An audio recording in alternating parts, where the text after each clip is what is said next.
Where's Fielder? He's gone to the dogs.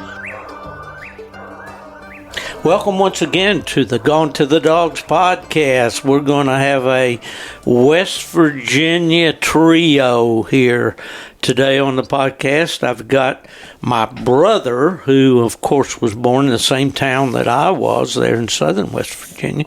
My brother Randy. Hey Randy, how are you? Hey, I'm good, Steve.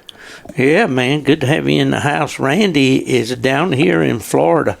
Man, I get to see him regular nowadays, so anytime he comes around, I'm going to grab him and drag him on the podcast if I can. Another guy that I've been talking to quite a bit on Facebook, and I look forward to having him on the podcast and talking about that area that he hunts and areas that I used to hunt and all of that good stuff. He's a Walker man from Rockview, West Virginia, Nathan Johnson. How you doing, Nathan? I'm doing good, Steve. Thank you. Good, man. Good. Did you work today? I did. All right. And you are you in the coal industry? I do. I drive a truck for Boyd Caterpillar delivering heavy equipment and supplies to the coal mines. Gotcha. So the coal mines are still clicking in southern West Virginia. We're rolling for now. Well, I know it's been up and down. We all down here, we got some kind of a distemper or something that we're hacking, and my brother and I both, so I'm going to be working my mute button overtime today, I guess.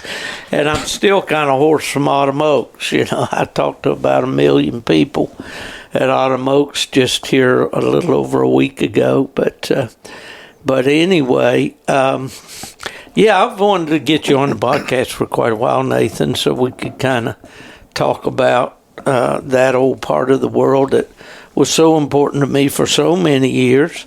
And I know it's home to you, and I think there's a lot of people out there that follow this coon hunting game that don't understand why we would want a coon hunt in a place like southern West Virginia. I saw Josh Michaelis did a thing on the other day. I looked on YouTube on the 10 worst states in the union to coon hunt. And of course, West Virginia was on the list. Also, Florida was on the list. But at any rate, when we live there, that's what we do, don't we? That's right. Were you born and raised in West Virginia? I was. I live about 150 yards from my dad's house where I was raised. I've never left this holler. That is awesome. Have we talked before on the podcast, Nathan? I don't think so. I've talked to you about hunting Little Bluestone before, just privately, and you've mentioned me a couple of times when you mentioned Little Bluestone. Okay, well, I know that we had, and I couldn't remember.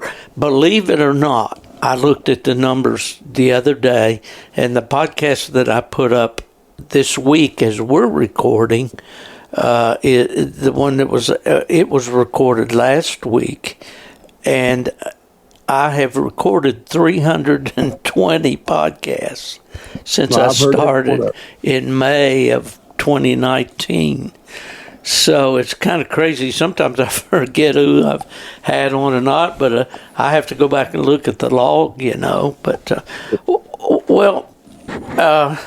let me bring the little brother in here just a minute.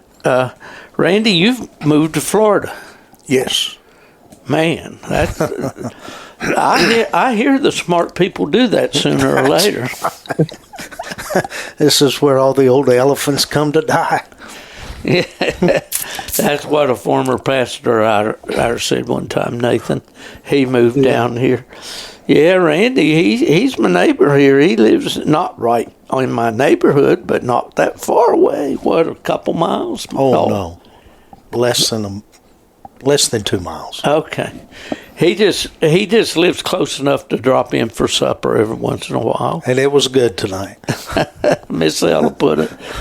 I grilled some dead chicken and she did the fixings, and we just got through eating. So, well, if we fall asleep on you, Nathan, you'll know what. I got you. May I say something?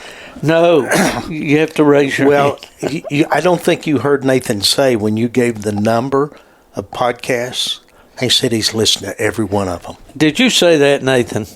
I ain't missed one since you started with Chris Powell, Steve. I drive a truck for a living. I got to keep something to keep me awake. Man, I love you. You're great. I don't know how anybody could possibly be that bored, but You got to drive a truck 12 hours. oh, I hear you. Do you drive back on those strip roads and stuff? Is that, or, yeah, Yeah, all day, every day. all day, every day. Well, that's amazing. I bet you see a lot of bear, don't you? I do. I see more black bear than I do deer lately. I swear they're thick down here now. Yeah, it's crazy how the bear population has exploded. Randy and I, of course, hunted with our dad, and we didn't have any bear in Raleigh. Well, remember they killed that sheep killer that time. Mm-hmm. They had a bear down there at Sand Lick, I believe it was, that was destroying beehives. You know where Sand Lick is? Yes, sir. Yeah, and it was destroying beehives, and they had the game warden had the bear hunters out there, and they ended up killing that bear. He was a pretty good sized bear. The game warden, I think himself, actually killed the bear. But anyway, yeah, they got a lot of bear down there, and you got quite a few more coon than you used to have, didn't you? Don't you? In spots we do. It's still, Wyoming County's still rough. It's still just reclaimed strips and high walls. But I do a lot of hunting in Greenbrier County, Monroe County, and the eastern part of the state. You can get into some coons. You just got to drive 2 hours. Well, I had to take a swig, as we say, of iced tea. I'm like Uncle Si, I guess. I like my iced tea. Yeah, well, that was the case when I lived in Beckley. You know, we'd go to the coon club, and I've said this several times, and I'd guide the cast. And we'd walk outside the club, and I'd say, you boys want to get out here and waddle around on these strip jobs, or you want to tree some coons? Of course, they wanted to tree coons, and I said, well, stop out here. If your truck's not full, you need to fill it up, because we're going to drive about 70 miles. Right. Going to be over around Union or over in Summers County, Forest Hill, or somewhere like that, and where we could tree some coons, you know. But do you all have a coon club around there local now, Nathan? We've got a UKC club here in Pineville. I'm actually the president of it. It's called Cedar Creek Coon Club. Yeah, in fact, I knew that, and I saw your post on social media today. You guys just had one of those UKC YEP hunts for the kids, right? We sure did. Saturday. What does that YEP stand for? Youth something? Educational program. Youth Educational Program. That makes sense. Well, that was something that was started but after I left UKC. And but you guys hosted one at your club, and you had a whale of a turnout, didn't you? Yes, I was amazed. We had 41 kids in total, and we showed 24 dogs in the bench show and hunted 16.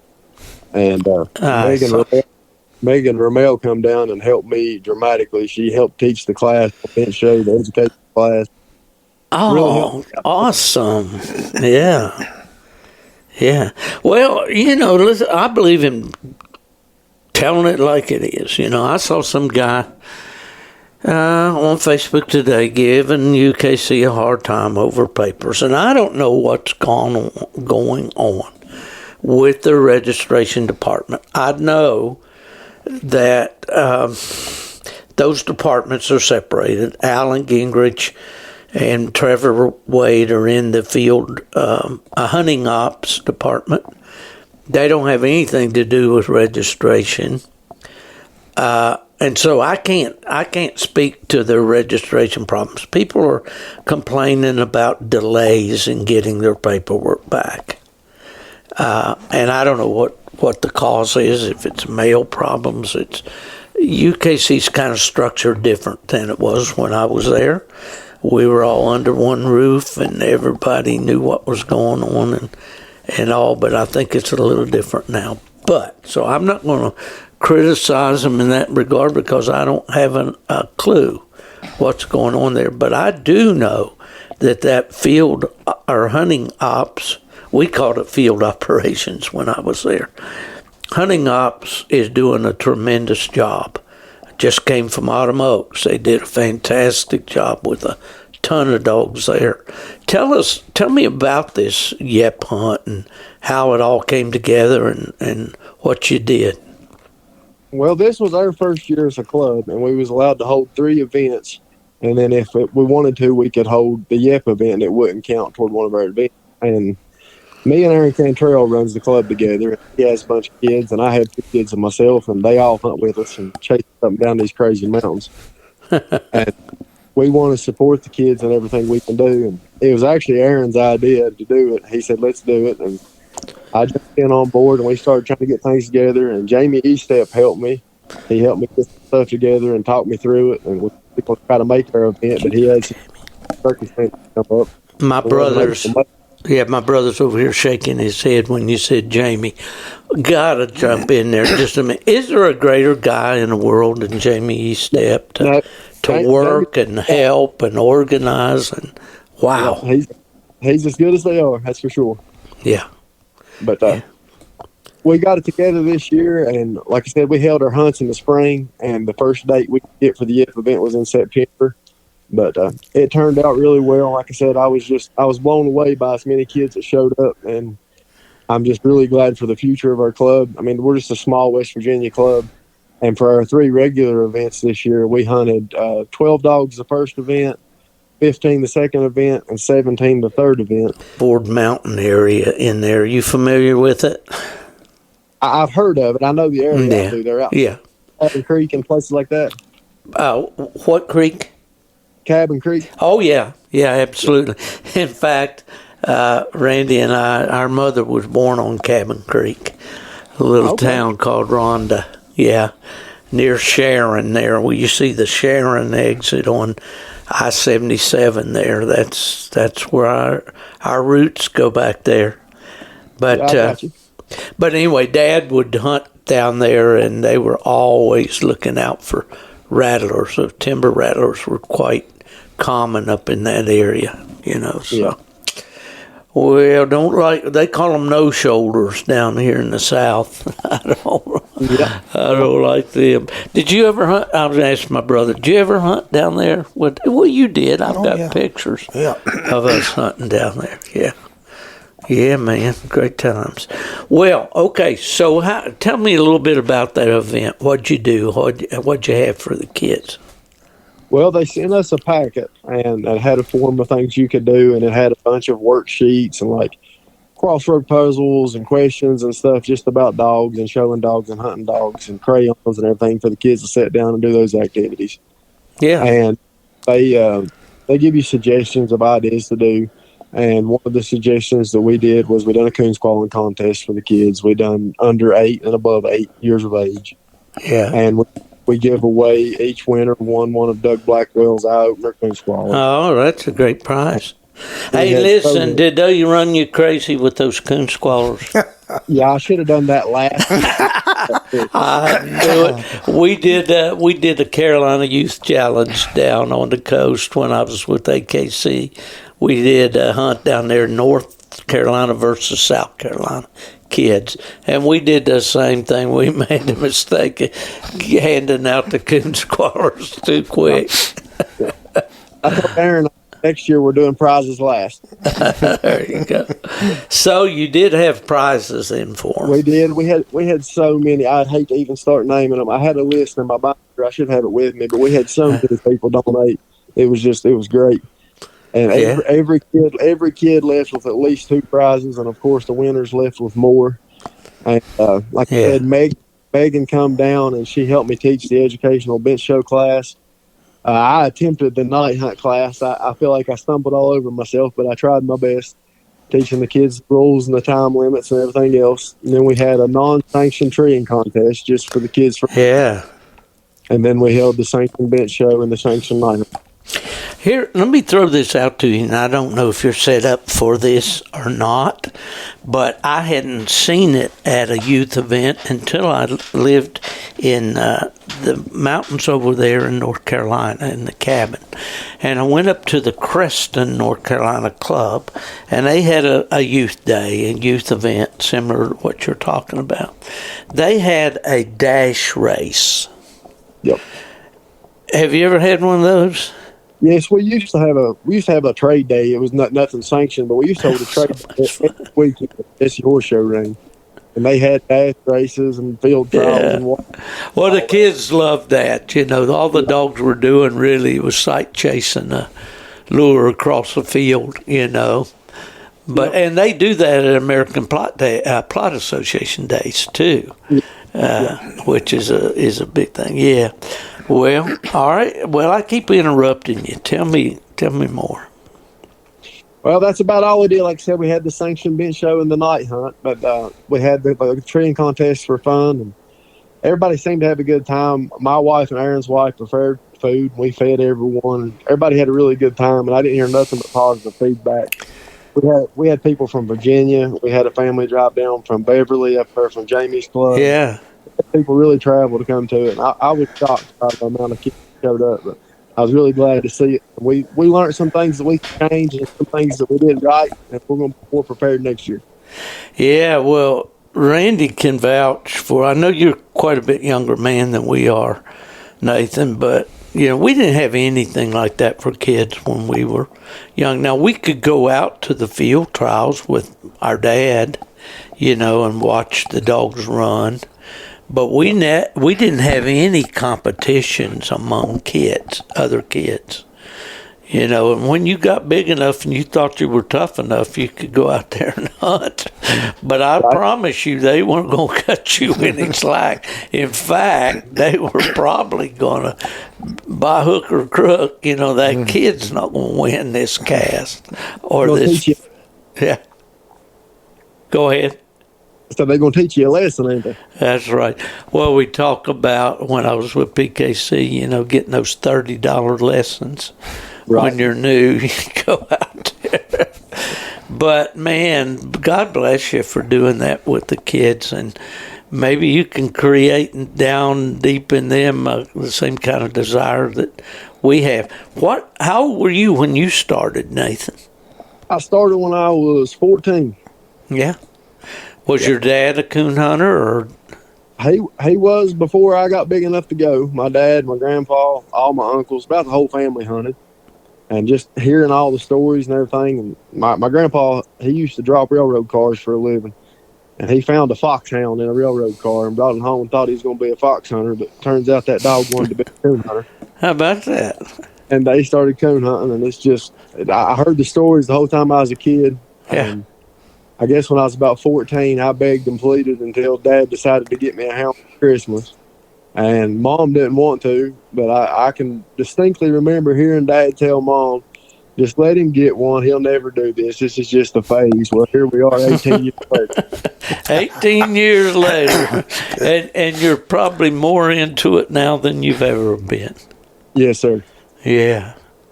Well, that's great. You know, Randy and I, you remember the stories, old Pat and Mike, the cur dogs on the farm? Yes. Yeah. Dad would tell those stories. You know, they didn't have hounds. Well, our great-grandfather on my dad's side, it was his mother's dad.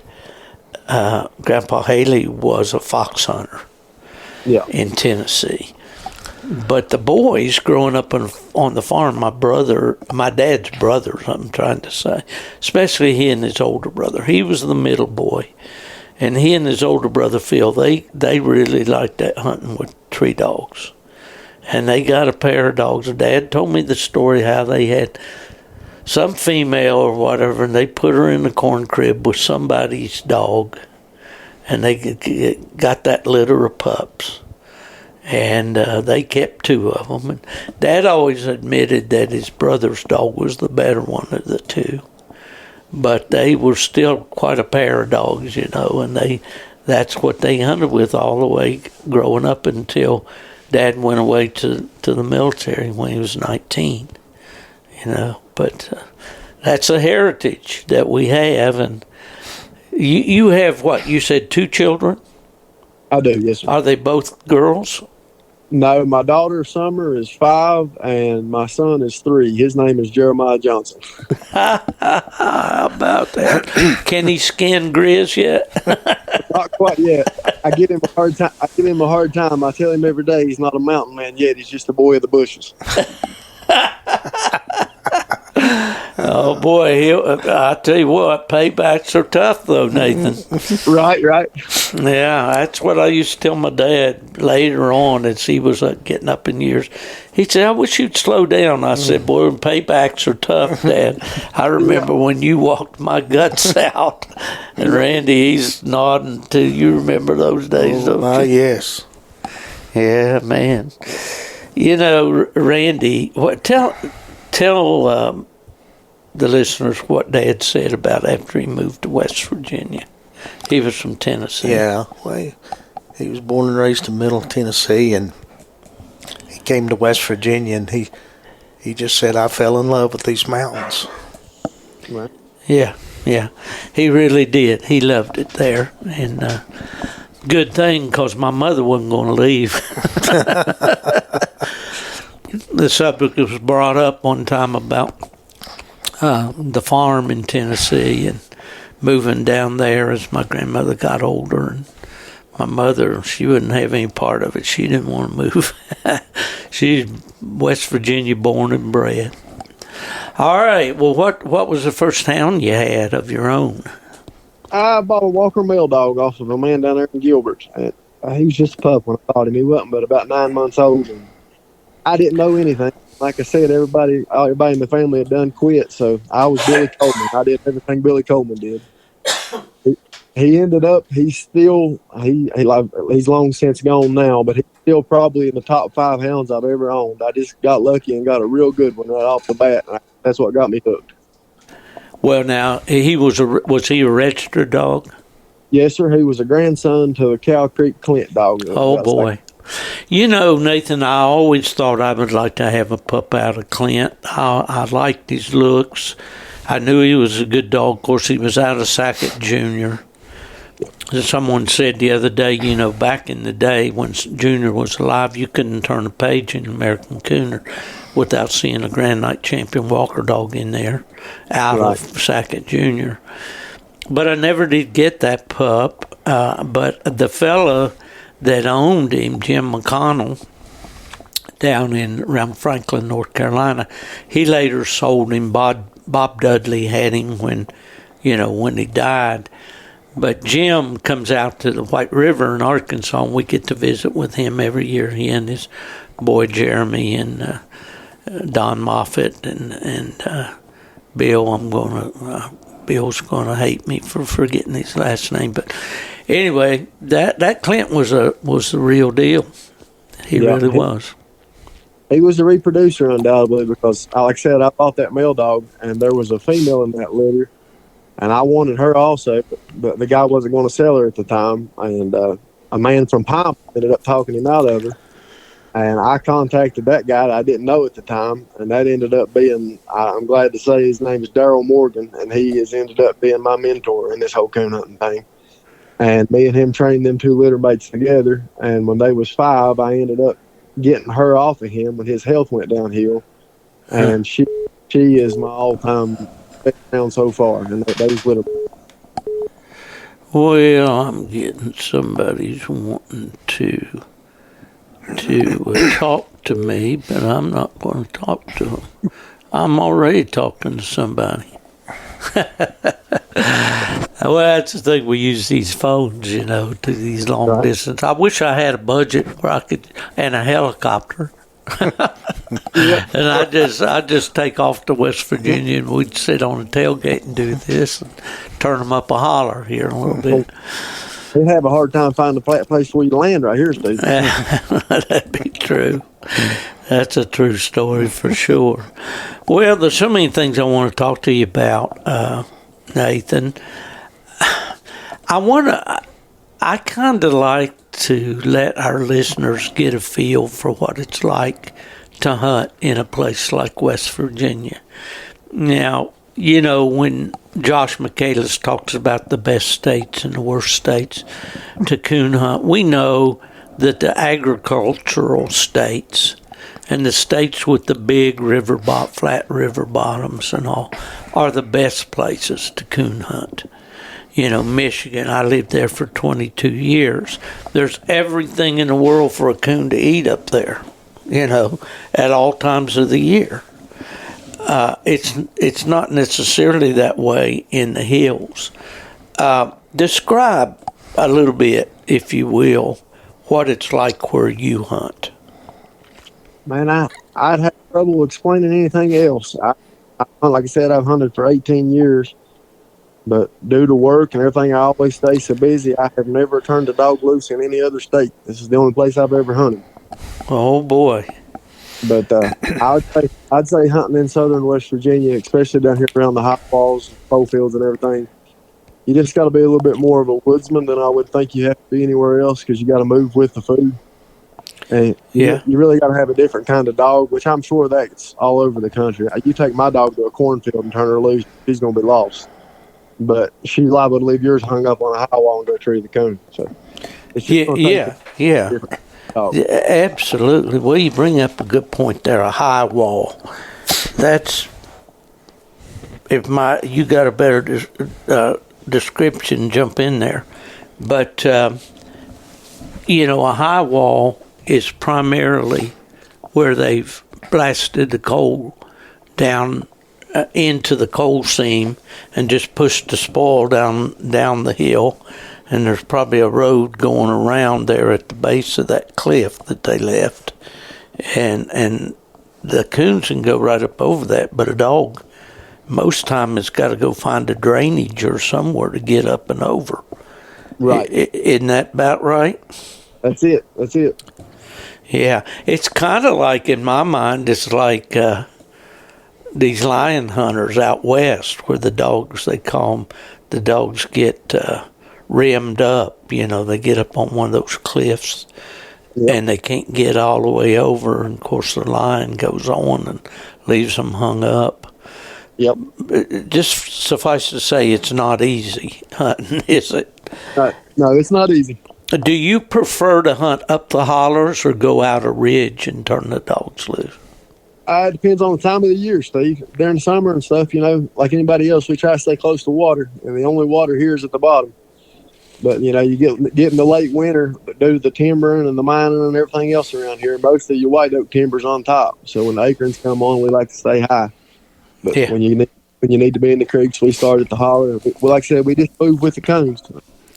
Well, yeah, and I don't think sometimes guys that live out in farm country and stuff understand that so much. I mean, I know that they hunt around the fence rows when the wild cherries are in, and right now the wild cherries should be ripe just about everywhere. Are they ripe up there with you? Yes, sir. That's what we've been treeing in the last few weeks. Yeah, I would say. But, you know, that corn, now a coon doesn't want to eat that old hard corn all year. I mean, they'll eat it when it's in the milk stage, when it's just starting to make kernels. And then, you know, I always notice they'll eat that corn after everything else is gone. You know, they're going to go into the berries in the summertime. Blackberries, they love blackberries. They love the mulberries in the spring and all. But then they want to eat those acorns. And then they'll also eat wild grapes. Do you tree many coon and wild grapes there where you hunt? Not right here close to the house, but on the New River and down Little Bluestone and stuff, you know, that's primarily what you're treating. Yeah. I used to hunt a place, we called it going up the Charleston Cold Tipple Holler. It was between kind of Piney View and Mount Hope, West Virginia. And there's a strip out there that run all the way out through there, kind of parallel to New River. Yeah. If you dropped off the mountain, you drop down in on New River. Yeah. And other places worse, like Piney and Fat Creek and places like that. But we would hunt that that area and that strip, that Charleston Cold Tipple Hollow and the strip around through there. One of the best coon dogs I ever followed in my mind was a dog we had named Hoss when I was younger, and he's buried out there on a ridge, kind of overlooking that hollow. But wild grapes, we always look forward to the wild grapes if they hit. But it's hard to tree them sometimes in those wild grapes because of, dogs got to be pretty good layup dogs sometimes. Yep. It takes a skill set. Yeah, that's for sure. Well, so you hunt in the hollows in the summertime where the water is. You go up the creek. Do your dogs? Of course, Garmin I know has helped with that. Do you use Garmin or Sport Dog or what do you? I have a Garmin. Garmin, okay. Do you have any difficulty tracking your dogs in the mountains with your Garmin? You normally within a mile you don't hear, but now if they get over a mile, you're going to lose signal here until you get on top and pick them up again. I got you. And you just kind of leapfrog them, don't you? Just kind of go to where the last place you heard them, and then just go to the last place you read them, and you'll pick them up again. Yeah. Well, that's great, man. I've hunted coons all over the United States, and I know Randy had some. You hunted in Missouri when you were out there, didn't you, Randy? I did, yes. Yeah. But there's just something about hunting those mountains in the fall, Nathan. Yeah. I guess it's home, is the emotion that I get from it, but. Man, we used to hunt that Camp Creek State Forest. I've hunted it. Yeah, did you go in from the top at Flat Top and go down the old CC trail? No, sir, we went in from the park. Okay, all right. Well, there's a road. I don't know if it's still accessible or not, but you could go in from the top of the mountain there, Flat Top. If people are traveling on the Interstate 77 going north and south, you'd be south of Beckley, north of Princeton. When you climb on top of that mountain, it says Flat Top, and the elevation's 3,000 and some feet, I think. But over on the west side of 77 would be Camp Creek, and on the east side would be Mountain Creek. You ever hunt Mountain Creek? No, sir. Okay, it's steep and rough and all that, but there's coon in there. But we would hunt from the top of Flat Top Mountain. There was an old Conservation Corps trail down through there. There's 4 miles down to Camp Creek, and you cross a concrete slab there and go back up the other side, and there was a game checking station there, and where you were supposed to leave a report of any game that you killed and all that. Well, I don't know if that's even there now or not, or if they do require that. But that's a state forest in there. Yeah. But, man, we had some good hunts over the years. I remember one night we had a real good race, and the dogs treed, and they didn't sound right. And we got there, and they'd found an old house. And they were treeing in the living room of this old house, and the coon was up in the attic.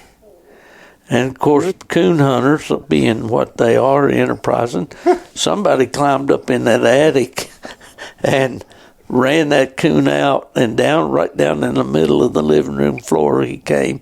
And they had a rodeo, man, all over that. It was not a pretty sight. I often wondered if somebody came along after that, they'd think surely there was a murder in this house. Oh, man. Good times up in those hills, buddy. Well, tell me what you're hunting right now. What you got? Oh, right now I've got a 5-year-old female out of a buddy of mine's Jip and Big Money. And then my wife's still here, but she's retired. I tell everybody she draws a check. She's 30. And I've got a young male dog here now, but he ain't bought his house yet. He's still renting, and I'm not sure if he's going to stay or not. I love it. I had not heard that one. I gotta borrow that one. Oh, that's great. So now what's he out of? He's out of a dog here in the northern part of the state. I'm not real familiar with him, to be honest with you. He's a Granite dog. They call him Slot Machine. I don't know him. I don't know. Well, I called Keston Jesse, over there in Tazewell, Virginia, had that Clyde dog. And now, of course, since Keston sold him, he's been winning everything. I saw where he got in won 7,000 here Friday night, I think it was, in that River Bottom Classic out there. But right. I called him the coonhound vending machine. Right. A raccoon vending machine, I said. Just put your money in, just flip him out there in the dark, and he's going to find one. Randy's shaking his head. We had a good hunt one night with Clyde, didn't we, Randy? Sure did. Yeah. Yeah, I don't know a lot about that dog. One of the members of our club had him as a small pup. His daughter had him, and they decided to let him go. And whether I needed it or not, I thought I needed a young dog, so I gave him a try. I got you. Well, the boy there, Jeremy, in Mount Hope, Persinger? Yes, sir. Yeah, do you hunt with him any? I haven't hunted with Jeremy personally. I went a couple of years ago and bought a female off of Jeremy, a pup out of, I'm not even sure where Jeremy got it, but I know he's friends with the Dunlaps from Ohio. Yeah, probably a Buck Creek bred dog. Yeah, it was out of Crowson. The pup was out of Crowson. Mm-hmm. And she was the easiest starting pup I've ever had. I mean, she started when I was catching coons with her by the time she was 9 months old, and I loved the little female. And I come in from work one evening and went out there to feed her, and she was just as healthy as a hide and a holder, but she didn't act good. She just acted like she was sick. And I come in the house and told my wife, I said, something's wrong with my pup. I said, she don't act right. And she had dinner fixed, and I ate dinner and went back out to check on her, and she was dead in the box. My goodness. Don't have a clue what happened. Not at all. You couldn't. Oh, my gosh. Well, the dogs can certainly be heartbreakers, and you just really don't know. They can't tell you, what's wrong with them. And, boy, that's a shame. I hate to hear that for sure. Well, you say you got a dog out of big money, the female, right? Or little money. Which one is it? Out of big money. Big money, yeah. Kevin Cable's dog. Yep. I don't know. Did Big Money have the big motor like Little Money did? To be honest with you, I'm not totally sure, Steve. A friend of mine here lives in Mullins. His name's Buddy Combs, and he owns an extremely nice female. And he goes and breeds the everything. He bred the Big Money. He's bred the Rodeo. Yeah. He's bred several of the big stud dogs. And he actually raised this female and trained her. And I lost my female that I raised and hunted, and she got cancer on me, and I lost her last year. The way I'm working, I just don't have time to train a pup the way it needs done. That's why this one out here is what he needs to be. So B.A. helped me out. We call him B.A., and he helped me out, and I bought this female off of him, and she's already finished. I just got to turn her loose. I didn't have nothing to do in the making of her, but I really like her. Mm-hmm. She's not no big motor dog, but she's a smart dog. And in these mountains, sometimes sense means more than motor. Oh, I would think. In fact, I don't think I could keep up with the way some of these dogs hunt today. Now the dog that Mark Miller and I have together, he hunts in mountains all the time. Now, they're not the rough, rugged, straight up and down stuff. Well, they're steep enough, but like you have there. But, that dog knows how to hunt that territory.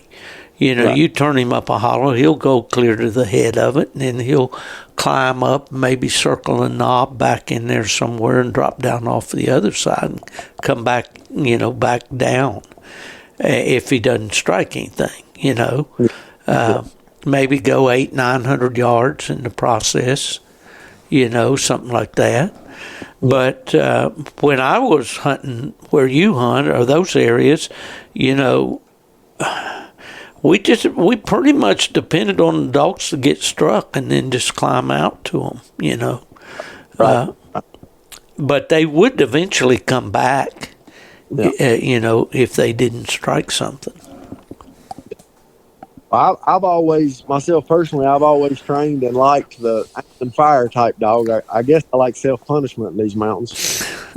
But Do you carry a sharp stick so you can poke yourself in the eye to feel better when you get back? right, this female, she's not that style of dog. She's honestly not my style of dog, but I really enjoy her. And for the stage I'm at right now, like I said, my kids love to go with me. They're both young. Yeah. My wife, and she's going to be within 800 or 900 yards, and she's just a good, honest dog, and she's perfect for where I'm at right now. But deep down, I still want one of them fire-breathing dragons, but I'm trying to stay calm for right now.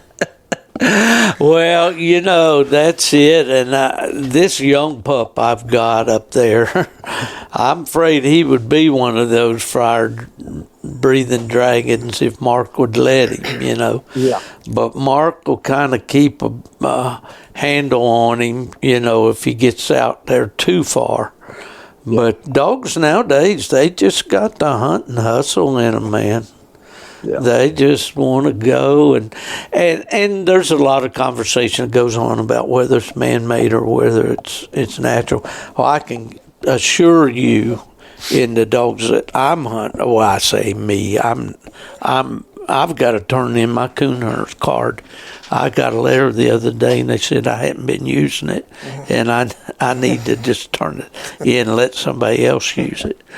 But anyway, they're, you know, you just, dogs nowadays, they just got to go power. You know, they just want to go till they find something. And I found this line of dogs that we're hunting right now, Bill Schiniger stock up there out of his dog, they got that. They definitely got that. And you know, my buddy Randy Smith in Pennsylvania, just talked to Randy today. We're planning my trip up there in October. But, you know, he bred when he was going to the hunts and he wouldn't mind me saying this, I know.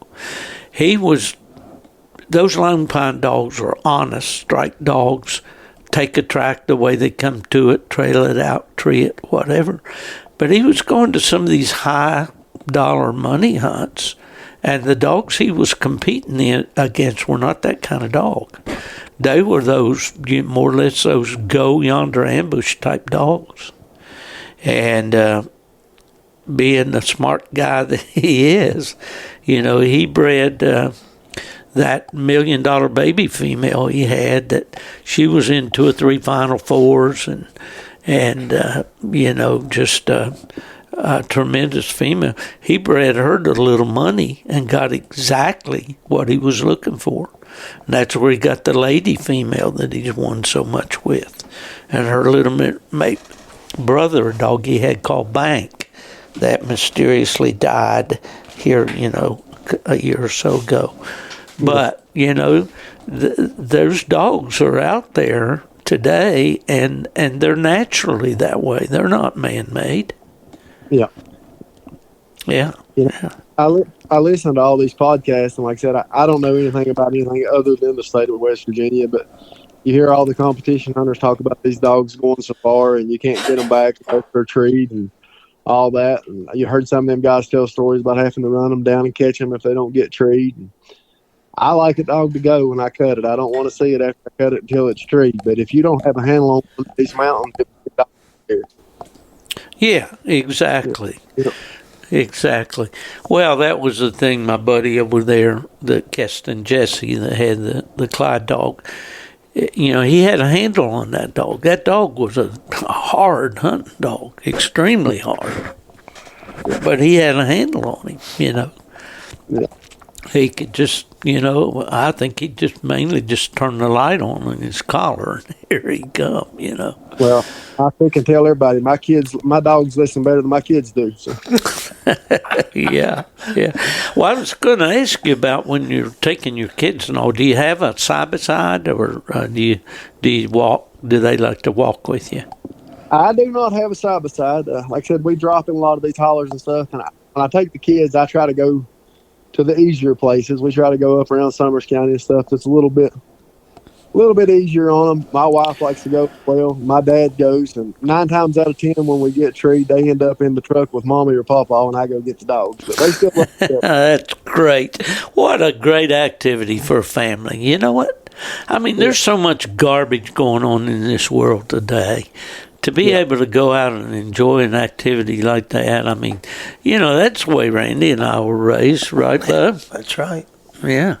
We went with Dad. We were Dad's shadow. He was always gone working during the week. So we didn't get to see him a whole lot. But when he was home on weekends, we went hunting. Yeah. Yeah. Yeah. Well, that's what I told Aaron this past weekend. Like I said, we had 41 kids at this event. And I told him, I said, this right here might be 41 kids. If we got them out here doing this, we ain't going to have to worry about what they become in this world. Well, that's true. And because of the economic problems in some of the areas, especially, well, I won't say especially in West Virginia, it's everywhere. Kids get on the wrong track pretty easy. And then they develop these dependencies, to these, pharmaceuticals and all this stuff. And man, it's, my heart goes out to them because they're trapped. They're just like a doggone rabbit in a trap. And unless somebody can get to them and show them a better way, But do you think there's a fair number of younger hunters coming on in your area? Right here in my area, they are. Like I said, everybody thinks that it's a dying. You hear all the time it's a dying sport, but you're hard to beat that to me here because you can't go to the grocery store that there ain't 3 dog boxes in the parking lot. I don't know how there's that many crazy people that wants to climb these mountains, but they are. Well, there always seem to be in the areas I traveled all over the country, and Randy has done a lot of traveling too. It seemed like the areas where coon hunting's the worst, there's more hunters. Hard to figure. Yeah. I don't get it, but it was always that way around home.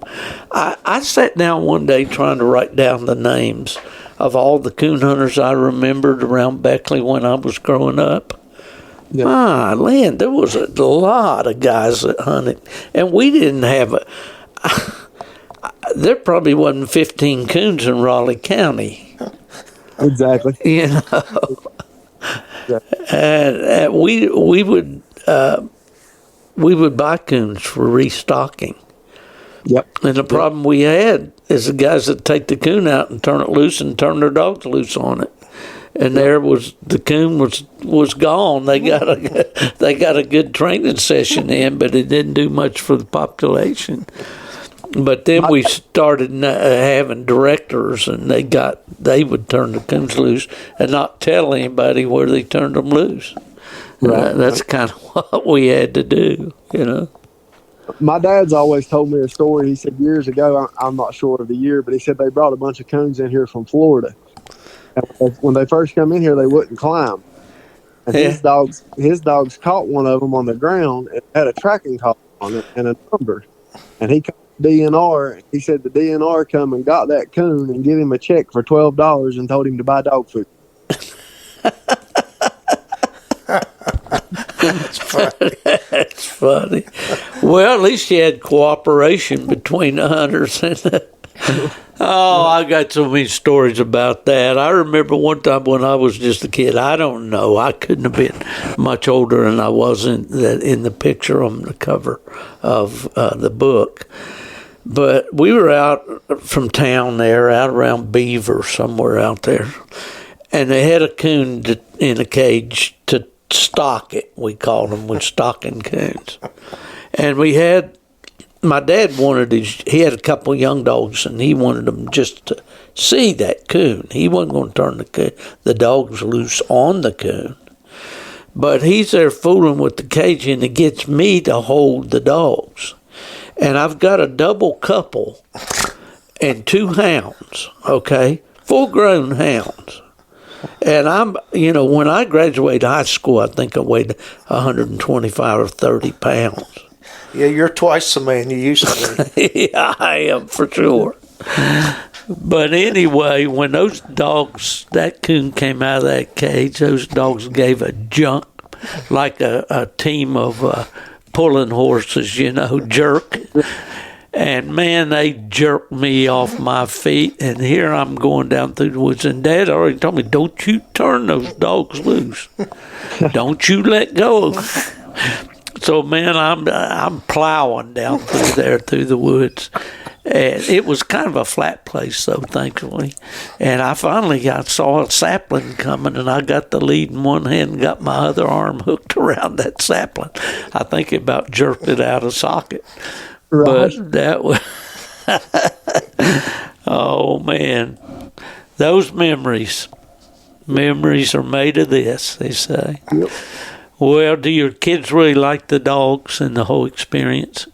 They love it. They absolutely love it. Like I said, now my daughter, she's 5 now. We're about to be 6, and she loves it. And she loves to play with the dogs. And when you leave to go hunting, she's all about it. She's ready to go hunting. But once you get in the woods, she loses interest a little bit. But now my little boy, he's got a problem. His mommy says when he gets old enough to bring dogs home, we're gonna have a problem. He's all about it. Well, my wife was raised right there outside Beckley, a little town called Mabscott. You probably know where it is. Yep. But she loves dogs. She's an absolute dog lover. And she'll listen to my stories about fever and about ghosts and all their exploits and everything else. She don't want to see any pictures of dead coons. She's not out there demonstrating against it or anything like that.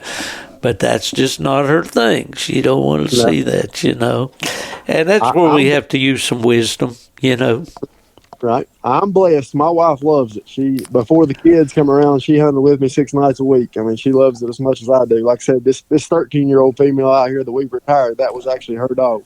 Oh, boy. Yeah, that's great. What's her name now? Her name is Kristen. Okay, Kristen. Yeah. And your little girl's name? Summer. That's cool. Yeah. And the boy? Jeremiah Johnson. That's right. You told me that. Yeah. That's awesome. Yeah. Well, that's fantastic. Yeah. Well, tell me about your club a little bit. Is it located right there in Pineville? Yeah, we're right here outside of Pineville. I actually owned 2 cabins that I rented to trail riders. Side-by-side riding is real big right here around Pineville. Yeah. And I own 2 rental cabins here and got a piece of property, and I held the club there. And I actually recently, within the last month, I sold the business. We just stay so busy. Like I said, I work every day, and my wife works in the hospital. We just honestly didn't have time to keep up with it. But I sold the business to a man from Massachusetts. And he bought it for a vacation home, and he happened to be a coon hunter too. And he told me that. Wow! 5 inch right there, and don't change nothing. Well, how about that? That's great. That's great. Well, I've asked you about this before, but I want my listeners, and maybe it'll strike a nerve, not a nerve, but a remembrance. A guy that ran a flower shop there in your area named Jack Castile. Yep, I know Jack. I know his daughter now. She owns a restaurant down here in town. Is Jack still living? He is not. Well, don't quote me on that, but I'm pretty sure he's passed away, Steve. Yeah, he used to come up to our hunts in there when we had a club outside of what was that, Lester? We called it outside of Beckley there, off. I think it was off on Route 3 or.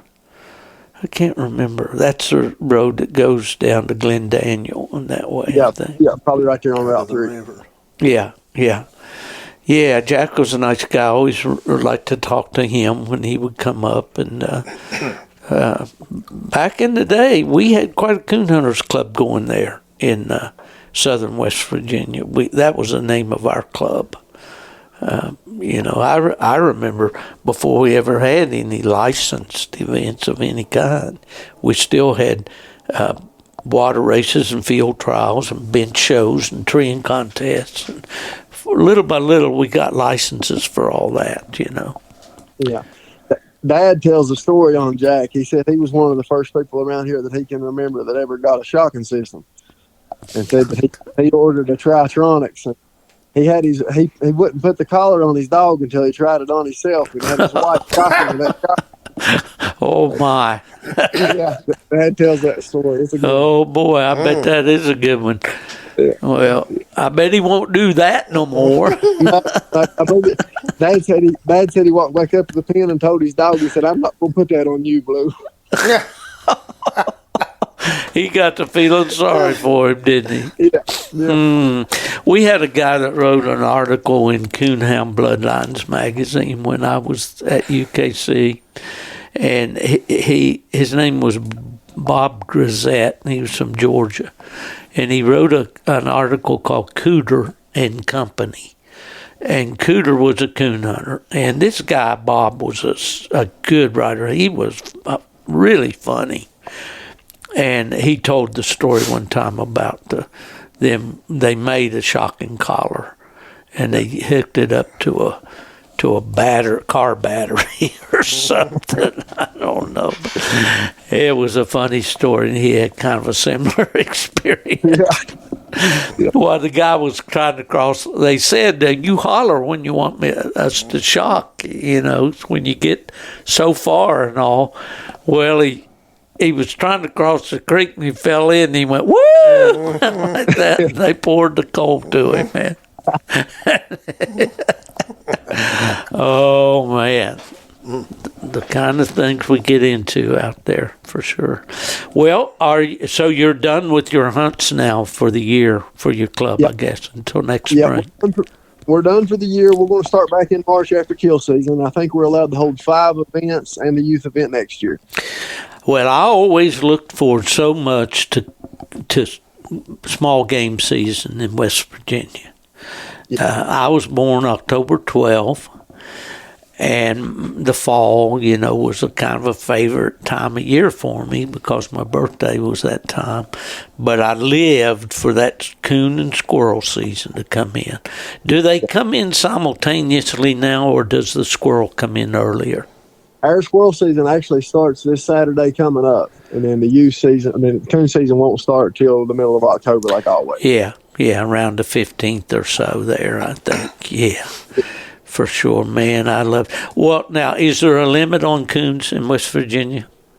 4, and I wish they would lower it, just between me and you. Now, is that per person or per party of hunters? Per party. Okay. Per party. Yeah, probably have a possession limit of maybe 8 or something. Yeah. If you went on a 2-night hunt up the country or whatever, maybe. Yeah, well, I know that there's more coon in southern West Virginia than there used to be back when I was young. But I think, you just don't have the agriculture. You don't have the sustainable food resource there to kill that many, do you? Well, I feel like there's more coon, but in the areas that you're able to access, they're killed down so bad. Like I said, we got so many coon hunters, and like I said, everybody likes to harvest coons with their dogs. But we've got in the southern part of the state, you've got Wyoming County, McDowell County, Logan County, and Mingo County. Is for deer, they're archery only. Okay. They are trophy. There's trophy whitetails down here, and just about the entire county is engulfed in deer leases, and your coon dog ain't allowed on. Yeah, isn't that terrible? I would have never thought that would have happened in southern West Virginia. Now, you see it all over. For instance, Texas, it's a eat up with leases, and it's the same way here. If I want to go coon hunting, I've got one private farm that's an hour and a half, about an hour and a half from me. I've got some state land, but it's sporadic. It'll be open for a month or two, maybe during the winter or whatever. But, deer leases everywhere.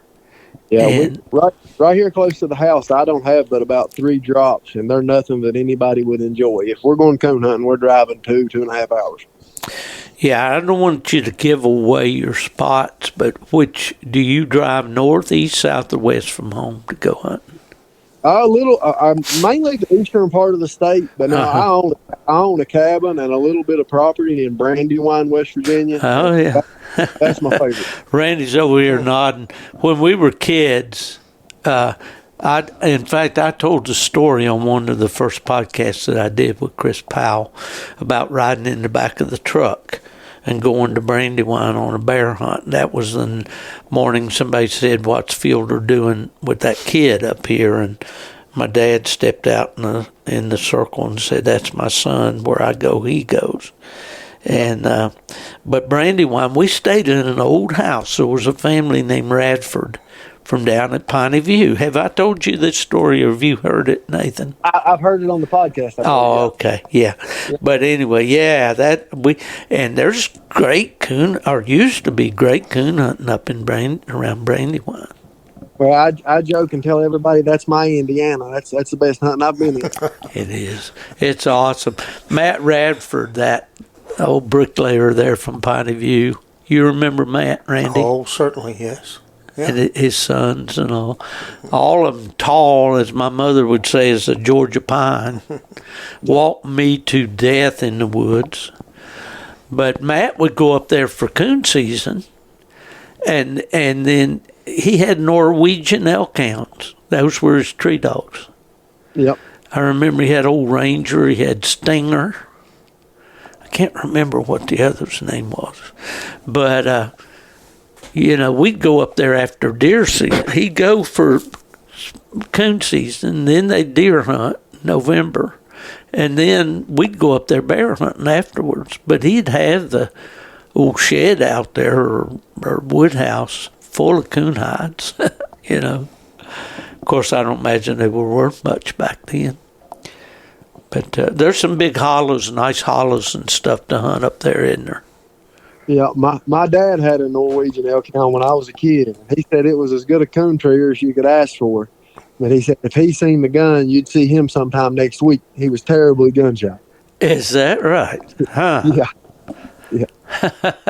Everything reminds me of a story, Nathan, and I'll make this one real brief. I was in Japan, and I got an Akita.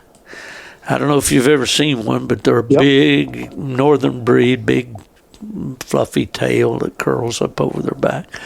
Called her Shasta. I could take her out around those rice paddies in Japan, and she'd flush pheasants just like a setter. But the first crack of that gun, boy, she was back to the truck as fast as she could go. You done with that? It was one and done with her. Yeah. Well, that's something. I've had very few problems with coonhounds being gun shy. Have you? No, I haven't had much at all. No.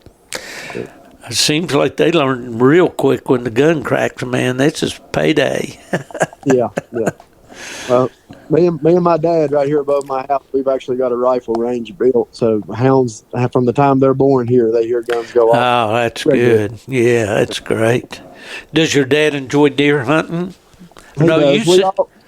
We all deer hunt. Oh, okay. Now, but you can't gun hunt in your county, though, right?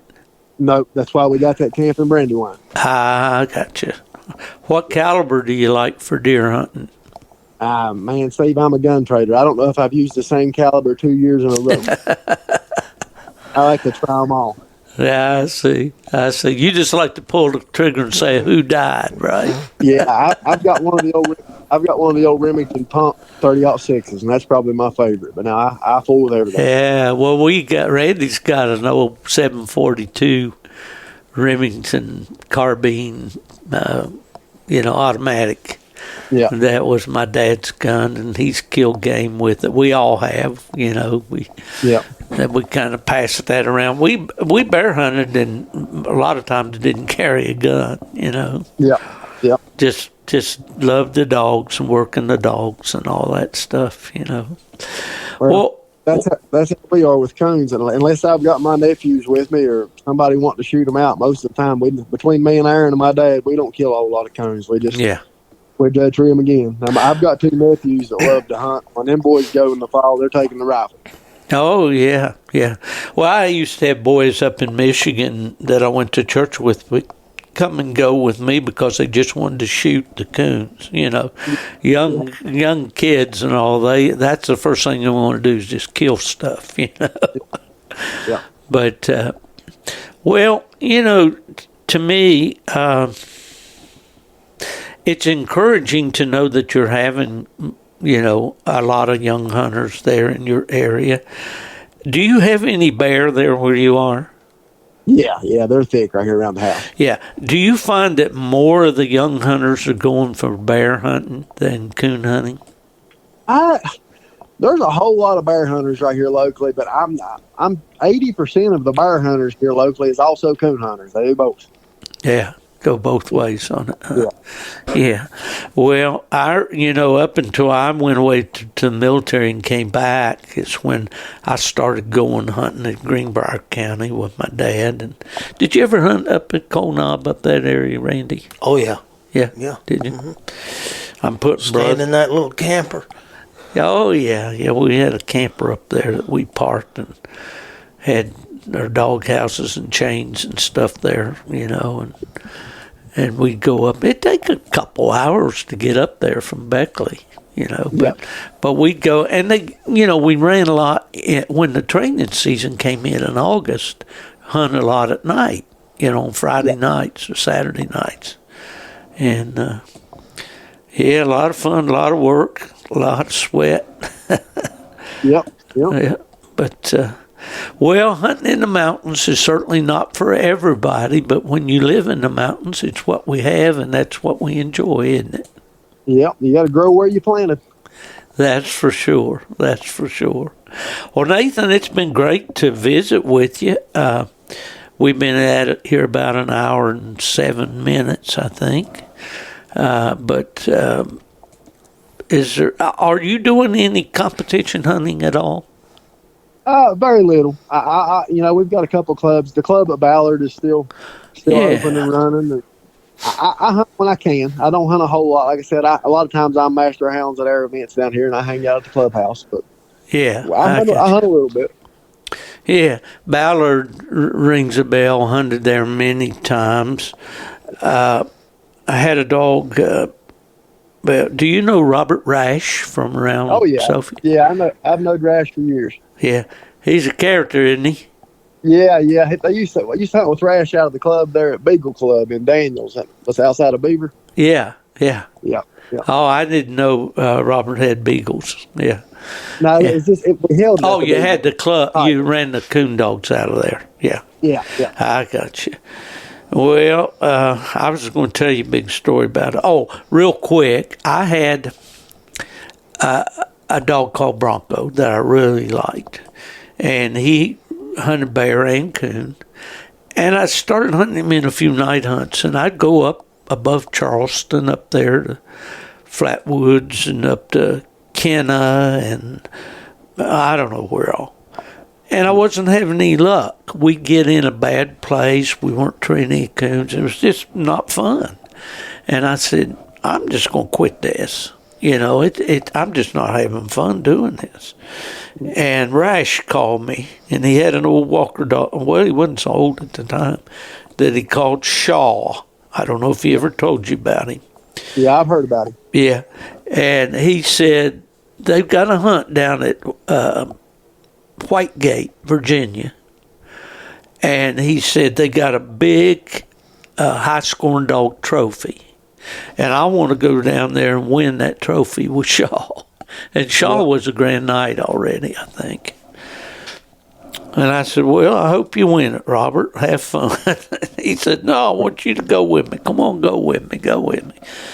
I said, well, man, I'll go, I guess, just to have something to do. So I took Bronco down there, and I won first place that night.